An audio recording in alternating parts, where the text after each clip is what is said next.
Dana James. I don't know if you ever heard of her. She wrote the Archetype book. She No. just came out. Okay. It just came out. So, but All right, what I do. Here we go. Stand by, stand by, stand Okay. by. I can never say your first name, so. Apostolos. Or just say Dr. Lakos. Apostolos, whatever. You still working with Kelly a bunch, or? Yeah, off and on. Yeah. Mhm. She's amazing. Oh my God. Is it just? What's your Instagram? Do you know? I'm sweating. I'll get it to you. I don't remember off the top of my head. All right, cool. I Here think we go. Stand by. You don't use it as much, do you? never. Yeah. How do I spell your first and last name? Apostolos.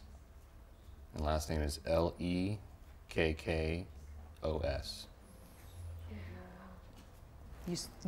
Are you associated with St. Charles? here we Is that go. how it works? No. No. Okay, Not so at you're all. Just separate. totally so separate. Separate. Okay. Take it when you're ready. Welcome back. Ready? Okay. Hi, welcome to the Lissa Goodman Show. And every week I'm so excited. I get to actually interview people in the wellness space that I feel are game changers. And today I have Dr. Lakos. He's a functional doctor, and I'm a little obsessed with functional doctors. And we'll talk about why, because they really do know how to get to the root cause of health issues, and I think it's crucial these days. So welcome, Thank you. Dr. Good to be Lakos. here. Thank you. I met you, was it a couple years ago? A few years back. Yeah, and it was like an instant, this guy really gets Yeah. it. Good connection there. Yes, very good connection. And I'm excited to still know you and try to send clients to you. Yeah. A lot of them are a little bit wary and still don't know what a Yeah. functional doctor does. Right. Can you tell me like why and how you got into the functional side of the Yeah, medicine? how I got into it was I was trained conventionally in emergency medicine. I was practicing that in Texas. You know, when you first get out of your practice, you're making money, you're starting a family, things are going. Yeah. And Yeah. I can remember distinctly a certain day where I was sitting in the ER feeling like this is not what I'm supposed to be doing with my life. Right. And I did not know what to do. I knew it was in the medical space, but I didn't know. So my wife had insomnia. I'm looking for other answers because I got the typical answer from usual doctors. Here's your Ativan. Go to sleep. Right. Didn't work. So I ended up calling a guy out in California who was an ER doc doing really cutting edge, outside of the box testing. And he's like, listen, go to the American Academy of Anti-Aging Medicine, check it out, learn functional medicine. This is what you should have learned in med school that you weren't taught. So I go to a conference. I'm sitting there, blown away. I'm like, it's like that Oprah The Winfrey. information Yeah, that I'm you like, this were- is what I should have been taught in school. Was this is nuts. Yeah. It's like that Oprah Winfrey aha moment where you're like, oh my God, this is it. Like beams of light shooting on you. You're just like, oh, this is it. And it was amazing. Yeah. So I followed that path. I did their board certification. Got my master's degree in functional and metabolic nutrition from the University of South Florida Medical School. Okay. And then I found that, you know, in Texas, people don't think so Out of much the box. outside the box. So I moved out here 6 years ago and got into the practice. And, you know, what functional medicine really is, there's 4 key things that are different. Yeah. We are, like you said, looking for the root cause of a problem. Symptoms, to me, are just red flags of something else. So where conventional medicine works is acute care. Let's say you get hurt, you got to go to the ER, you're having a stroke or heart attack, it works there. The technologies that are coming out with blind people and people who can't hear and prosthetic limbs is just phenomenal. That has a good place for it. But it doesn't prevent anything. It's just wait till you're sick, then we'll take care of you. And functional Right. medicine is looking at it in a different way. So what's the root cause of your problem? Not here's a pill for your heartburn and your depression and your cholesterol. Like, why do you have those issues? Let's go Right. look and see. That's one of the biggest things. So the second biggest thing is that it's very individualized. So it's like, you know, in conventional medicine, if let's say you have anxiety, you're going to be put into a box like everybody else, and here's your Right. pill, and go to see a therapist. I know that one. Yeah, anxiety or depression is many reasons. Maybe your cortisol's high or low. Maybe you're not sleeping. Maybe your hormones are off. Maybe your gut is imbalanced. The bacteria, there's a big gut-brain connection we know now that can affect Right. you. So we're looking at these different modalities of causation and treating those. So everyone has their own individualized approach to their health. Right. Okay, and then The other thing is with functional medicine, we're looking to like, I'm going to help you in my office with what's going on with you while you're here, but I want you to be optimally healthy. I want people to be firing on all pistons, live a nice, long, healthy life, and then die real fast.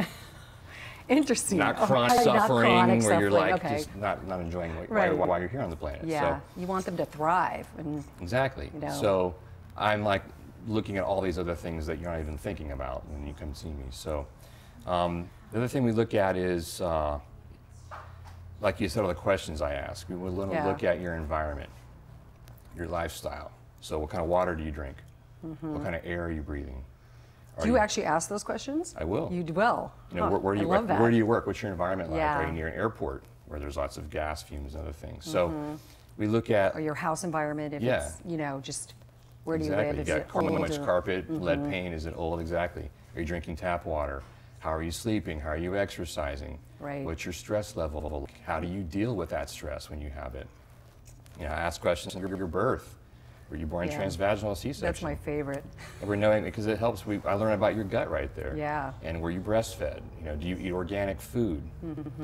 Have you had head injuries? It's a very extensive history to find out, because we've learned now that the way you live your life can affect your health in a big way. As a nutritionist, what you put in your mouth can really affect your health down the line. Right.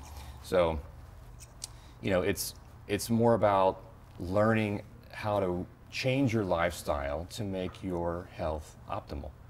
Because we know that genes get turned off and on by your lifestyle. Right. The study of epigenetics, which is how your lifestyle and environment affect your gene expression, is a huge thing now.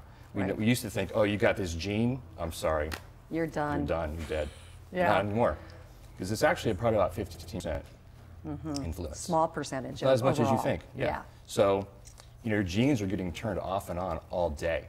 So how you live your life in a day can affect your health. By stress or, you know, Everything. sleep, all the things you were talking All of about, that. food. Right. Do you find that stress and emotional components are bigger than the actual supplement food arena? Yeah, oh yeah. So like, what I've learned this past year is like, we always look at labs and symptoms. Right, that was my next question. We do, and Yeah. you get too hung up on that. And doctors are unfortunately treating numbers and not people. So the other thing I've learned is it is really mind, body, spirit. Okay? So I'm going to ask you about your stress and your mind. We know that people who are negative and pessimistic, glass half empty type of people, they're the people who are sick more. They die sooner. Right. So actually we'll work with you on how you see the world. Now, how do you work with them, like in terms of that? Do you send them to somebody, or do you actually help them No, I'll actually help them. reformulate Yeah, their because mind? we need to rewire your brain. So one of the techniques I'll use is I'll say, listen, I want you to start journaling every night. I want you to write down 3 things that you're grateful for, Right. or 3 things that happened to you today that were good in your life, Yeah. that made your day better. And you can never repeat them. Oh, Ever. you can't have the same 3 things. No. Okay. It gets hard.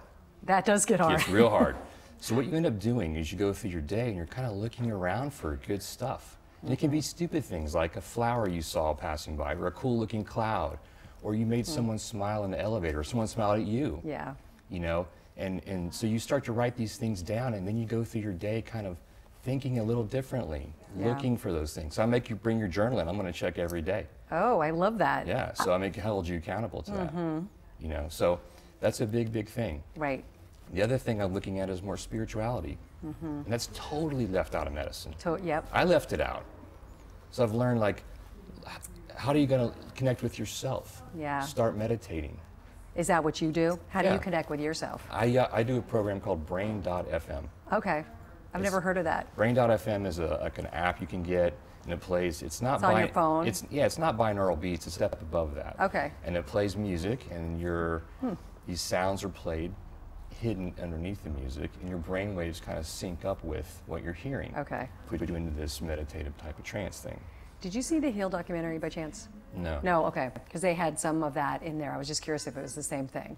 It But- may be similar, but so Brain.fm, Headspace is great. Yeah. I'll make people set their phone at work to go off every 2 hours, the alarm. And when it does, you're stopping what you're doing. You're going to go and do Headspace for 5 minutes, or do Okay. Brain.fm, or walk the block, or go outside, do the stairs, do something to break your monotony cycle. up, your stress levels will go down, do some breathing. Do you think 5 minutes can be enough for people? It in can, that for middle of sure. the day? Cortisol levels will go down, stress levels go down. Yeah. But if you do it multiple times a day, it really, really helps you. At the end of the day, you feel so much more refreshed, more energy. But the whole spiritual journey is a really important part I'm looking at with people. Yeah. And I never really looked into it until this past year. We're learning how we're storing our emotional trauma in our body, causing pain in various areas. And sometimes when you heal yourself spiritually, you can heal your physical body too. Yeah, absolutely. And so meditation, people are doing those float tanks. They're doing acupuncture, tapping. energy, Sound baths, energy healing, sound baths. Those are Right. huge modalities that medicine tends to completely ignore. Yeah, And they're powerful tools that need to be looked at. right. Yeah. What do you think of like this whole rise of the virus, like epidemic, where people are saying, like the medical medium, I know I've talked to you about him before, you know, about the viruses that we're born with or that we get when we're younger, and then they kind of host into organs or cells. I'm not sure if I have that right. And then they just hang out there, and then when we're stressed and emotionally not well, they raise Right. their ugly head. Do you think that that can be root cause of some of these health issues? I found it to be in my practice, a lot of fatigue issues can Okay. be those chronic viral infections. Mostly Okay. Epstein-Barr is a big one that Yeah. keeps popping up all the time. Do you test for that?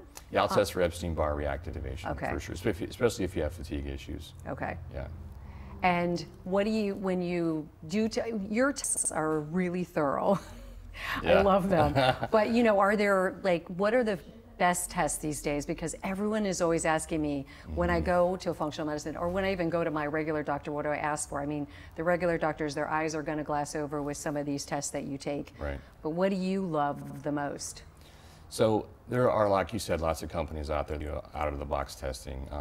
I tend to stick with the ones that have been around the longest, have more proof in the pudding in their technology. Yeah. So, I'll run the gamut of stool, like saliva, blood work, nutritional testing, food sensitivities, hormones. I do use, Quest or LabCorp, the big guys. Okay. But there's many, many ways. And, listen, medicine is its own flavor, their own style per doctor. Not everybody uses the same testing modality. Some people like Right. others more than others. Right.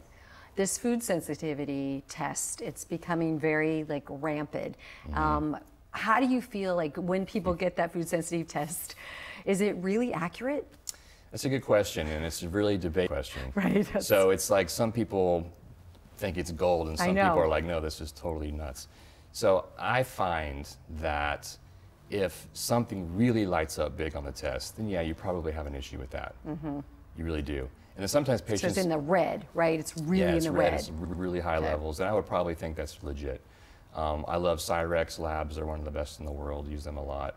But sometimes patients say, well, how come pineapple didn't light up, and if I eat it, I just feel horrible? Yeah. Like, okay, well, there you go. It shows you the test wasn't that predictive. However, you don't need to eat that food.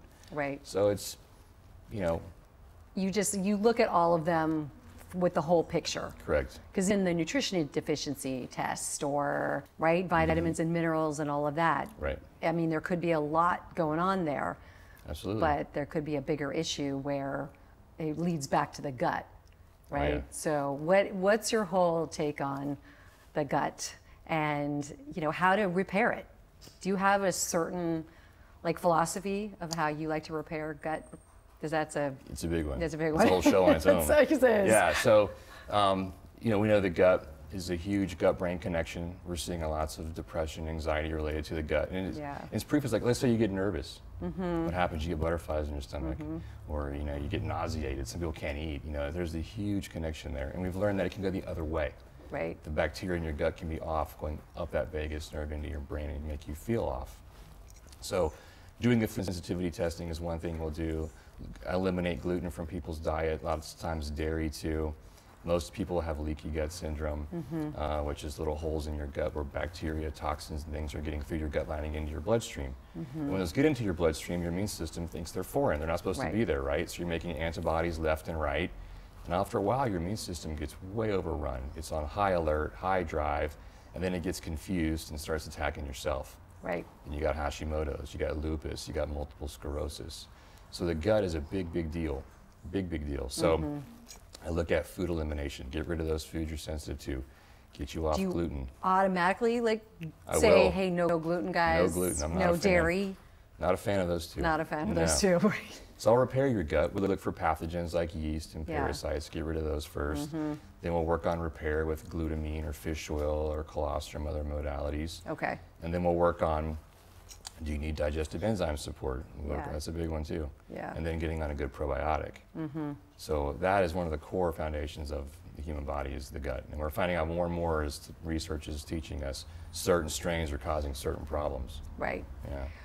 Probiotic is another big deal right these days. And there's millions of them out there and everybody is completely confused at which one, the right ones, refrigerated, non-refrigerated.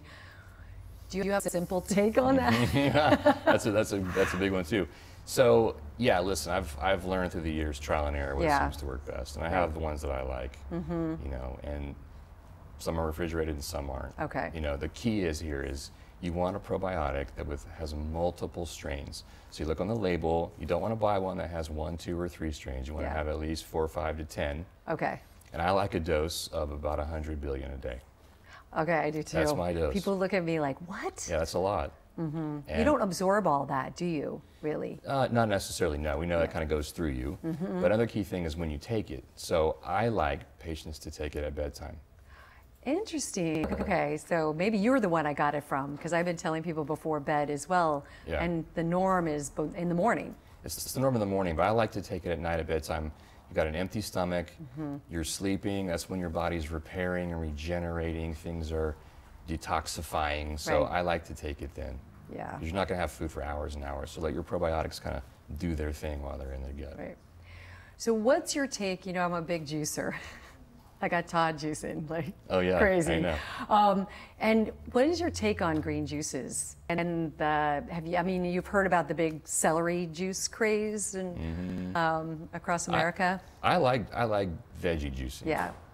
I don't like all the high sugary juices. I Right. think you shouldn't eat your calories. You're just spiking your insulin, creating some Right. issues there. But vegetable juicing, like what you do, you know, I've had you With see just the some. greens. Yeah, I've had you see some of my patients with the greens, and it's Right. made a big difference in their lives. So I do like that. Right. Yeah, it's a good So job. the illnesses that are out there, I mean, with all these autoimmune, what do you, when you see people, what is the most common health issue that comes in? Overall, or yeah, like the overall. Oh,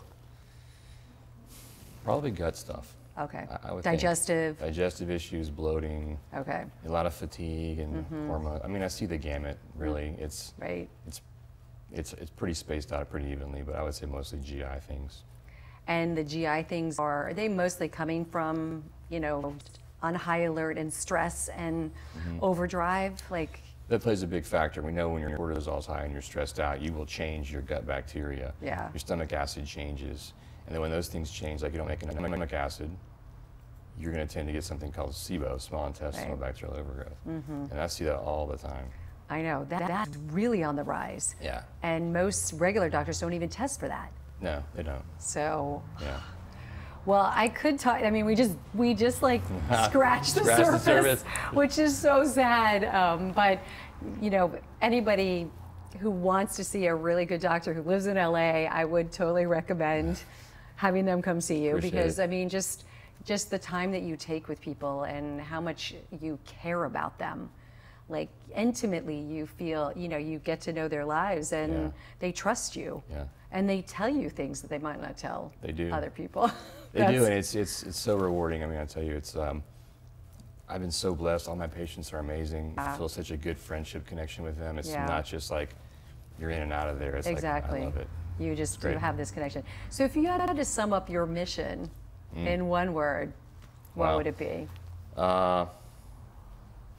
I'd say I'm transitioning from maybe an explorer of medicine, and I feel like I'm going through a transition right now into maybe an innovator, or Wow. looking to see, is there a better way? Is there another way? And there is. So more to come on that. Okay. Well, you're a man after my own heart because I love that innovation. Thank you. Because there is always more to come. Yeah, Thanks for sure. for being here. You're welcome. I'm going to talk.